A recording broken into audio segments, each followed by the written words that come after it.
everyone, welcome back to the MBP Department Podcast. My name is Calder. Today I'm here with Dr. Meaghan O'Reilly, a ultrasound scientist working at Sunnybrook Hospital. Dr. O'Reilly, thanks for being on the podcast with us. No problem. I'm happy to join. Can you tell us a bit about your background and how you became an ultrasound scientist at Sunnybrook? Sure. So I'm actually from Toronto originally, and I ended up going to Queen's and studied mechanical engineering. And through a bunch of summer jobs, I sort of ruled out careers. So I had a job in automotive one summer, and when I went into that, I thought, this is great. I'm going to go into automotive and design the next supercar. And I came out of it thinking, oh goodness, it's horrendously tedious and boring, and you work on one very small component. So we were designing seat back recliners, and not even electrical ones, just mechanical ones. And I wasn't doing the design. There was not a lot of new parts coming out of it. So it was a little bit boring. And I decided I really wanted to pursue research. So after that, I had some summer research positions, and I applied to a biomechanical lab in the summer at Queen's. And from there, I applied to the Master's in Biomedical Engineering program at Oxford, which I got into it as a one-year master's program that I think is now defunct.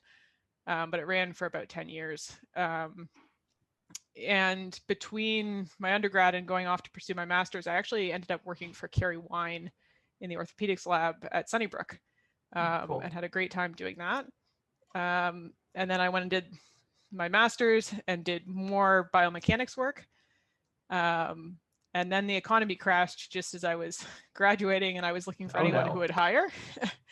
And I actually had two jobs I was trying to secure. So one was with a forensic engineering firm, and they asked me if I could wait a few months until they were able to hire. And the other one was a job offer at the ultrasound lab at Sunnybrook. And I didn't really have much experience in ultrasound, except that I'd taken one module on biomedical ultrasound in my master's, and I thought that was enough to maybe get me a job for a year before they figured out what I didn't know. So I ended up taking the position at Sunnybrook, and a year later, I was still here, and I was working with Kullervo Hinnanen, and he was trying to talk me into doing a doctoral degree. So he was very persuasive, and I ended up doing it a little bit unorthodox. I did most of the research, actually I did all the research at Sunnybrook, but the degree was through the University of Eastern Finland. So I spent a little bit of time in Finland. And at that point, I still didn't think I was destined for academia, but I enjoyed research. And then a few years later, there was a faculty position that came up, and it was really only when I got down to the top candidates that I thought, oh, this might actually happen. So I don't know. I don't think I ever saw myself as a scientist until I was in science, and I had some reservations even when the position came up about applying, because I think it's something you jump into entirely. You don't kind of, test out being a scientist. You have to commit big or not at all. So for me, it worked out, and so it was about almost 12 years ago. So over 12 years ago that I joined Sunnybrook in the ultrasound lab, and so now I'm still there. Cool. That's a really cool story. Yeah. I'm curious about the University of Eastern Finland part. That's definitely novel. Yeah. So it's a very long story we won't get into, but consider that I was very broke, having studied internationally, and was very hesitant to pay tuition for something that I really wasn't sure I actually wanted to do a PhD at the time. Hindsight is 2020. Mm-hmm. Knowing what I know now, I probably would have done it differently. But the Finnish system is there's no tuition involved. I needed 5 first author papers to get the degree, but there was no tuition. So it's yeah. That's a compromise. Yeah, it's a compromise. So it worked out again, and maybe in hindsight, not. I don't know that I would change it, but I might have thought twice about it. But at the time, it seemed like the right call. So in your transition from sort of the engineering side to the science side, what sort of helped you or motivated you to sort of take the leap forward? Oh, I think really good mentors. I've been fortunate to have some very good mentors. Kullervo has been an outstanding mentor for me and has really pushed me. And Carrie Wine also, who's not an MBP but is at Sunnybrook, Sure. has been just an outstanding mentor to me throughout my career.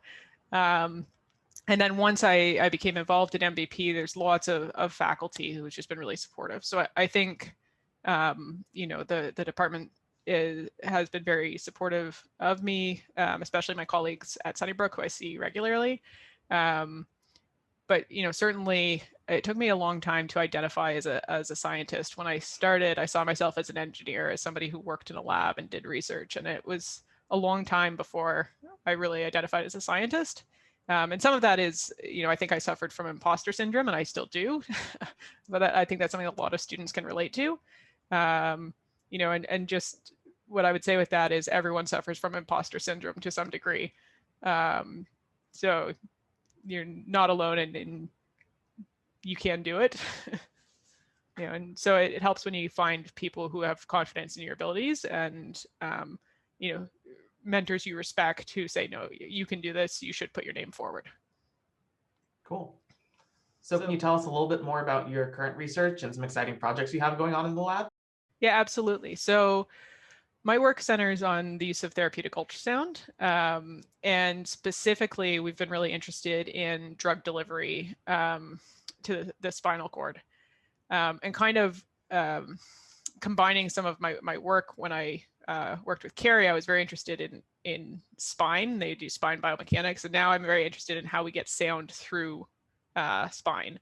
So we're modeling the spine and understanding it, but from a different perspective.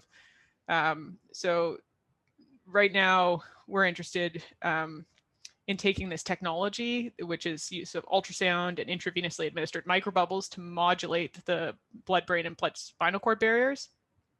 And really excitingly, this is now in clinical trials of the brain, and it's being used in a couple different indications and being investigated.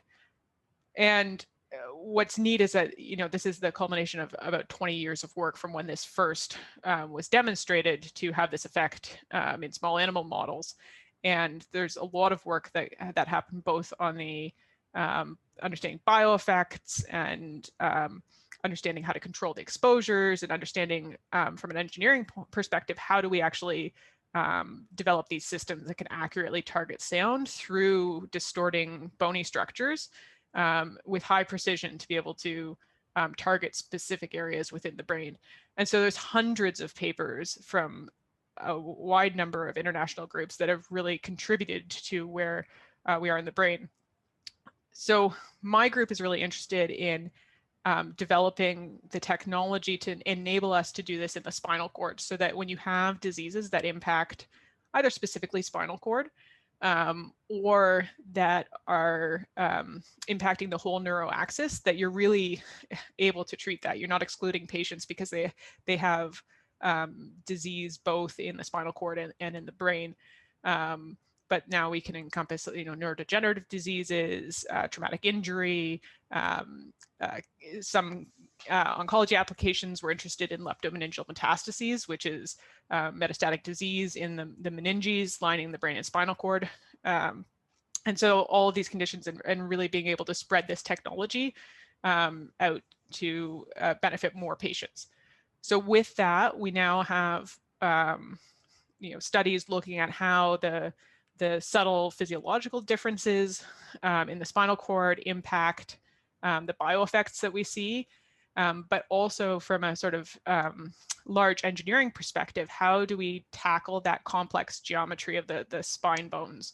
So you have a more irregular shape compared to the skull. You have areas where there's gaps between bones. You have a lot of connective tissue.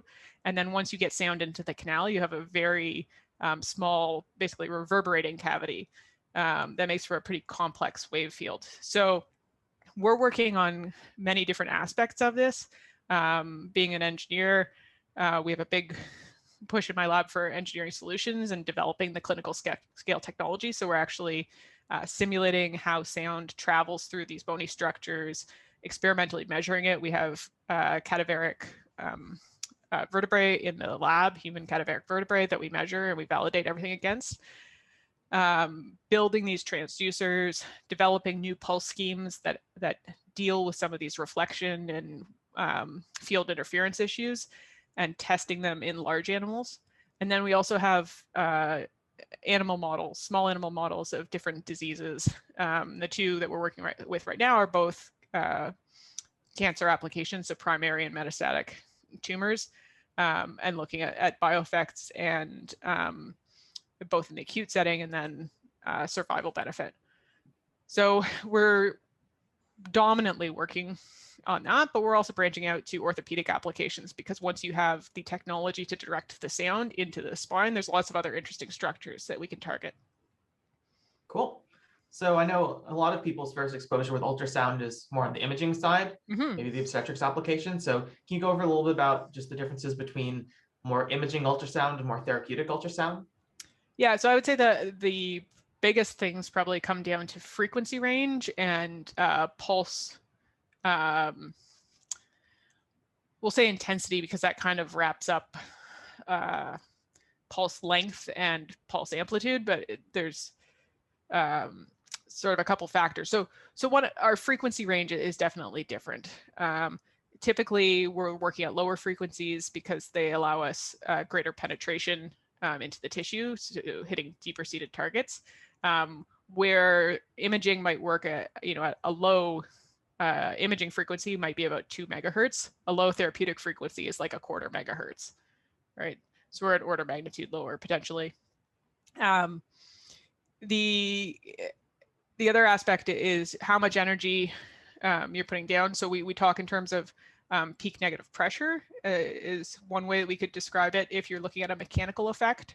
So you want to have your likelihood of inducing a mechanical effect through cavitation be low if it's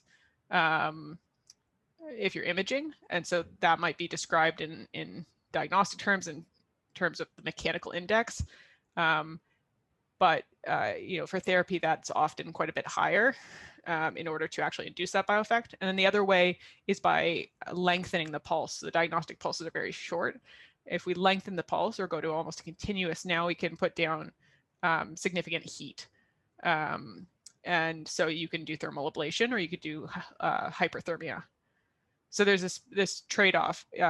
Basically, if you take your diagnostic pulse, which is short and low amplitude, you can either keep it short and crank up the amplitude and be able to break kidney stones up, or you can go to long pulses and get thermal effects, and there's everything in between. Cool. Yeah, that's awesome. So can you talk about some of the drug delivery applications and how ultrasound sort of mediates the pathways that you can open up and close for drugs to flow through the body? Yeah, absolutely. So it depends where you're looking. So there's a couple different approaches. I guess I can start with the blood-brain and blood-spinal cord barrier, because those are pretty specialized. So they're using ultrasound in these microbubbles, which are just ultrasound contrast agents. So they're micron size, encapsulated gas spheres, and they oscillate in the sound field. And with that, they can induce a number of mechanical strains and stresses on the vessel walls. So there's different mechanical behavior of these bubbles. They can oscillate spherically or approximately spherically, and sort of stretch the vessel walls. They can cause complex flow around them. You imagine an oscillator in a liquid bath. There's going to be eddies formed in the fluid surrounding that, and that can cause shear stresses on the walls. They can actually be pushed into the wall of the vessel using acoustic radiation force. So there's a number of different things, and all of these can help to induce cellular response. And so what's observed in this case is that the tight junctions reorganize and become permeable. So they open. But interestingly, if you look at the literature, you don't necessarily see a reduction in protein expression, but instead it points to sort of a reorganization of these proteins. But there's some nice from sort of 2004, 2006 ish. There's a couple papers showing some really nice transmission electron microscopy studies actually showing these clefts opening in the paracellular spaces. The other thing that happens is you actually get increased active transport across the cells. So there's an increase in caveolin, and caveoli form to mediate transfer across the cells. And then interestingly, in addition to that, more recently it's been shown that some of the efflux mechanisms are actually suppressed. So some of those efflux pumps actually for 24 to 48 hours maybe can be suppressed, and that there are sort of different studies, some showing that, for example, doxorubicin, the efflux of that can actually be suppressed for a notable amount of time, but other drugs that have different efflux pumps that work on them don't exhibit the same effects. So that's sort of newer findings, that there's also this suppression of efflux, but it's not universally applied across everything that you send through. So it's certainly an area that is still being studied. When you get outside the brain into something like a tumor, you've got a number of effects where you can help with drug delivery without having to open any barriers. So one is that these bubbles, if you're using bubbles, so they can cause acoustic streaming and acoustic microstreaming, which is that induction of flow around them, and that can actually help to disperse drugs into the extravascular space. And so if you're in a tumor where you've got more porous, irregular vasculature, now you can potentially help disperse drug out of that damaged tumor vasculature.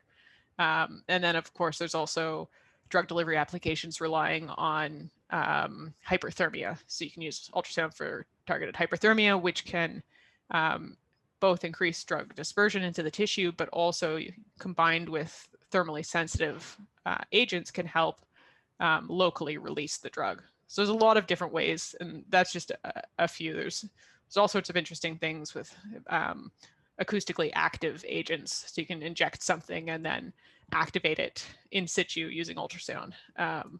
So lots of interesting ways ultrasound can be applied for drug delivery. Cool. So I guess in more general terms, what are some of the exciting new directions you see the field going forward in the next few years? That is a good question. So, I mean, I think that the really exciting thing right now is the move into clinical trials and the technology that is available.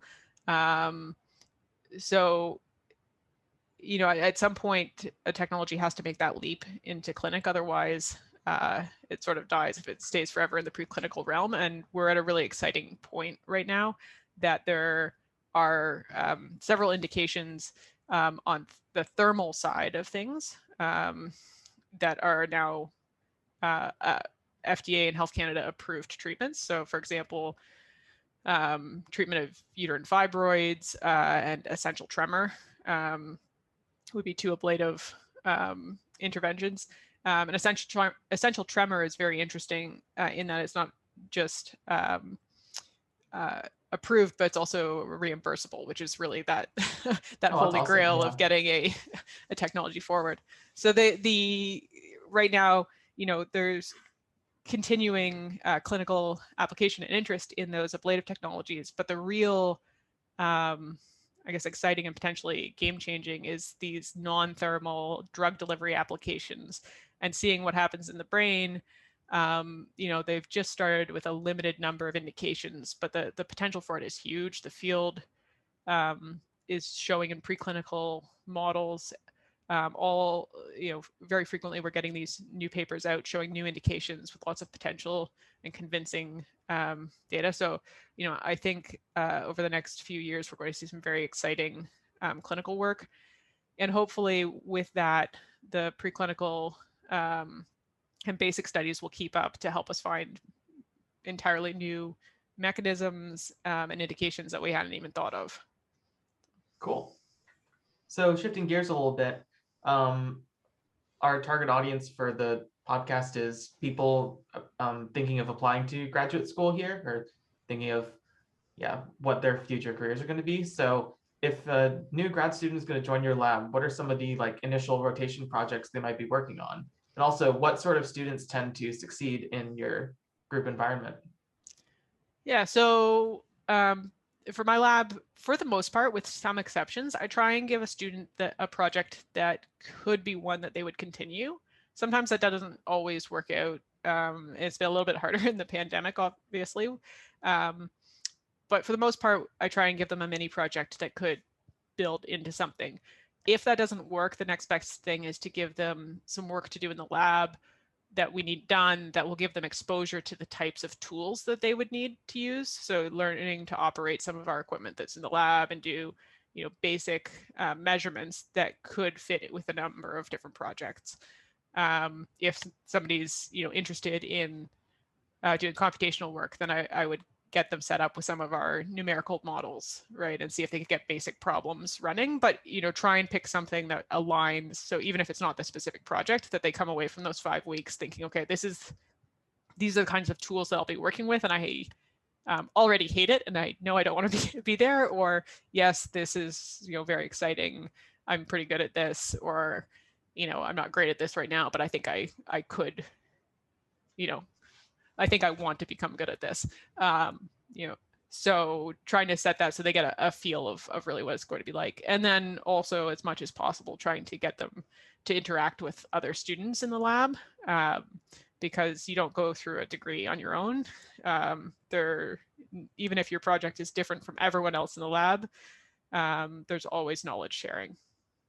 So having a sense of what everyone else is doing and just kind of getting a sense of who your colleagues are going to be.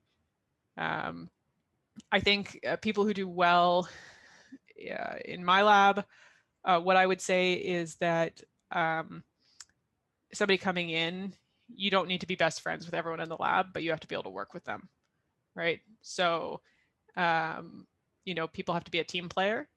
I don't need someone to be the smartest person that ever lived, as long as they are hardworking and honest. So if somebody's not working, just let me know. We can always deal with stuff, and open to feedback. Things that don't work are people that think that they're really smart and they don't need advice. So I would much rather have someone who is a strong but not outstanding student who's willing to work, rather than somebody who is top notch across the board but is not a team player. So interesting. Yeah. So how do you make sure once students get a project they like and start on it, how do you sort of push them forward in their experiment and mentor them to get to cool scientific conclusions? Yeah, so with that, it varies a lot depending on the project. Sometimes you get lucky and the first plan of attack yields really exciting results and you get to write up quickly. That's what we aim for, but science doesn't always work like that. And sometimes I think it takes a while for students to realize that this is research, it hasn't been done before. And if we knew the answer, it would be very boring. So part of it, I guess, comes down to having students understand that it's okay to pivot, that we have a hypothesis and we test it. But if that doesn't work, that's still an answer. And if it's a well-designed study, then that answer is going to yield new information, right? So even if it doesn't work out quite the way we expected, the study should be designed so that the student, it's not like, well, I guess that didn't work, so we're done. There has to be, the science has to be really well thought out so that there are ways to mitigate risk. And no matter what, when you get to the end of it, and I think the riskier or the harder the study, it should be for later in the degree when the student is more established, right? And they have a sense of what they're doing. So if you plan it well, then the first study is,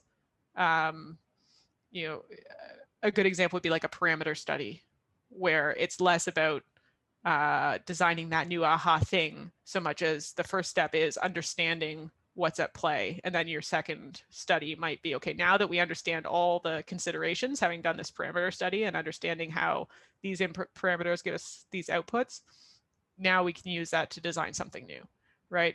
So at least the students can get a first study under their belt, feel accomplished, and get moving forward. Cool.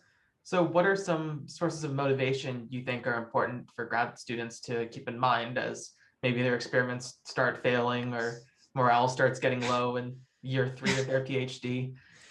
Yeah, so I think contingency plans are good. So you have the aspirational goals and you have the achievable goals, right? And you might your aspirational goal might be that when you get to the end of your degree, you've taken something that has never been proposed before and it's ready to go to clinical trials at the end. Well, the odds of that happening are pretty low, right? Unless you're going to be here for 10 years. But, but the achievable goal is, what is that critical step you're going to make in pushing towards that translation pathway? So an example I would give is my student Stacia Marie Fletcher, who is about to leave me to go to Boston for a postdoc at Harvard.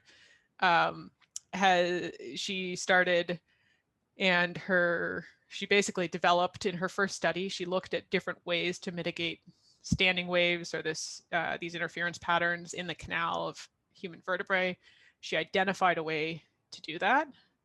She applied that and studied it in small animal models and looked at how we could robustly detect signals going back. And then she took it into pigs. And this was the first time that blood spinal cord barrier work had been done in pigs. So a brand new model, hugely complicated. And I think at the end of it, she has said, okay, we're going to do this. It's going to work. And then we'll be ready for patients. And of course, it was a very, very challenging study. And so I sort of said to her, like, I know you expected this, but this is what I expected. And this is still huge, right? And so understanding the contribution of your research, then not everything has to be that Nature paper in order to really advance the field. And her work did advance the field, and it was a huge contribution. So being able to kind of reframe and have the students have perspective and see. And part of that is getting out to meetings. I think if you can get, right now it's hard with pandemic restrictions, but I hope that in the next coming years, we will be back at meetings and, students having a chance to present outside their home group and talk to scientists. And I think there's something your supervisor can tell you a million times, that your work is good. At some point you think, okay, they're biased. And, you go to a meeting and having somebody else approach you and say, wow, that was really great. I thought your study was fantastic. And just seeing that your work is appreciated by others, I think can be huge for students.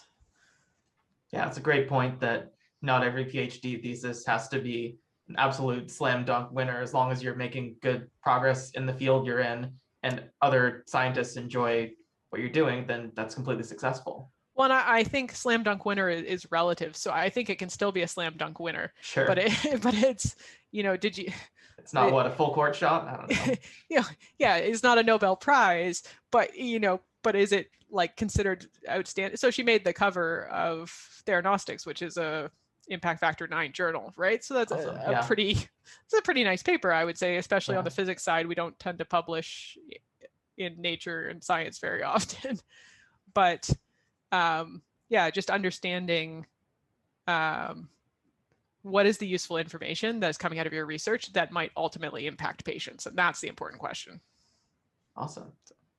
So outside of your scientific life, what are some things you do in your spare time to keep you entertained? Well, I have a 3-year-old, so that would do it. so I used to do a lot more stuff. Now I mostly take care of a 3-year-old. I'm a hand weaver, so I have a huge floor loom at my house that doesn't get used nearly as often now that I have a toddler. But but yeah, occasionally I like to do hand weaving and knitting, although repetitive strain injuries. That's out for next little bit. Cool. So I guess a off-script follow-up question to that is, how is it managing your scientific life and your family life and your toddler all in the midst of, well, pandemic and I would say not easy. Mm-hmm. So managing little kids while trying to run a lab is tricky at the best of times. In the pandemic, I think anyone with kids right now, it's very difficult. We were fortunate enough that the daycares didn't close the second time. They opened up again in the summer, and we've had care, although intermittent, because little people tend to pick up colds a lot. But I think, it's the thing that you just have to try and remember is that there's so many people who are going through this as well. So the pandemic is a difficult time. I have to believe that things are going to improve. When exactly, I don't know. But, with the vaccines being rolled out, I like to think that students coming in the fall, it will be a very different picture than it is right now. Sure. So yeah, cool.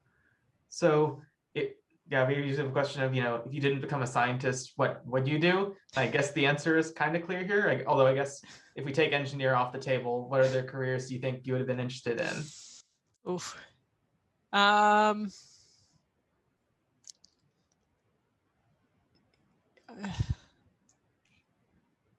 Yeah, that's a good question.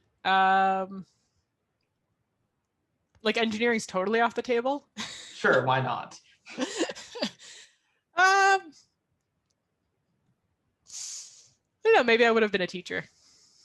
Cool. I think it's a little bit hard though, because when I was in high school, they kept telling us everyone should be a teacher because we need teachers. And then you look and there's no jobs for teachers. So maybe that would not have worked out. If I hadn't come into ultrasound, so that forensic engineering job I had applied for, they called me about 3 months after I started working at Sunnybrook and asked me if I would go for a second interview. Oh, you kind of missed the boat on that one. But I think that would have been kind of interesting. So what are some other special skills or talents that people outside your family or outside of your lab wouldn't really know about? When you talked about the hand weaving and knitting. Yeah. I played competitive hockey until I had my daughter.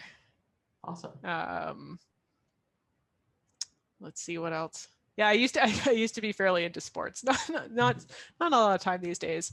This is one, I don't even know if my lab knows this. I have an associate diploma from Trinity College London in speech and drama performance. And Trinity College London is an exam board that's kind of like Royal Conservatory of Music.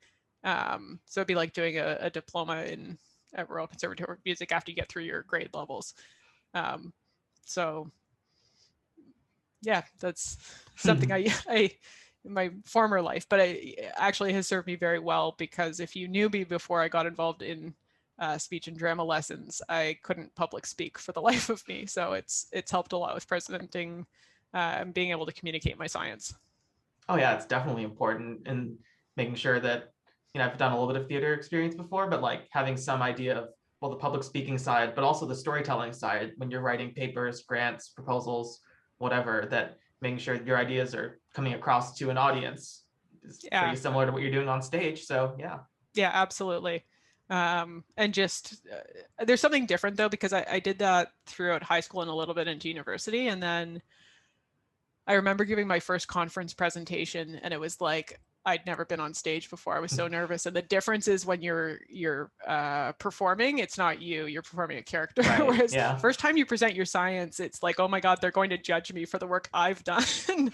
So it can be a little stressful, but certainly I've been very grateful. I failed fairly miserably at piano lessons. So my parents were trying to put me in something else. And I ended up in that. Cool. So that's the end of the listed questions we have. Do you have any questions for me? One thing that was on the list that we didn't talk about, or maybe we talked about, but I didn't mention. So what kept you motivated during grad school? Sure. So I think it's really important for students to have a good work-life balance. So when things are going really poorly, to have something that's an outlet. So for me, it was hockey and other sports where you just go and for an hour or whatever, you're busting up and down the ice and you can't possibly think about how your project is going absolutely terribly. The other thing I would say, which is a little bit like the pivoting, but when I was doing my degree, I had a couple projects that were going in parallel. So when one was going terribly, I would just sort of leave it for a little bit and finish the one that was working. And the other is the last thing I would say is, along those lines of those like aspirational versus achievable. So one of the studies that was supposed to be like the pinnacle of my my thesis, we finished and published 2 years after I graduated. So we got there, but it ended up being a like work in progress chapter of the thesis because it was just it was a much bigger project than we had anticipated, and that happens. So I don't know. I think it's good for students to know that whatever you write in your proposal and whatever you say you're going to do at your reclass exam is very likely not going to be exactly what you do, because no one can predict what happens, but it will roughly outline kind of what's going to happen. Cool. Yeah, I saw something somewhere where it was like, if you have, say, 3 different threads of your projects going, you can do your entire degree by procrastinating. Project 2 isn't going well, then you go over to project 3, get bored with that, back to project 1. And that's sort of the good thing about research, right? You just get to do everything and hit it from a bunch of different angles. Yeah, and the only trick there is making sure you actually stick with one of those streams long enough to finish it. That's very important. There is a point where it becomes just like too many tangents, but if you just set something aside when you're like completely losing your mind and work on something else just to get that kind of like feeling of momentum and something moving forward, and then you can feel refreshed, like, okay, finally something went my way, we made progress, we got a manuscript done, now we'll go back and tackle this. I'm ready for more abuse by my project. All right, thank you. I think that's all we have. So yeah, again, Dr. O'Reilly, thanks for coming and talking to us, and we'll see you later. Thank you.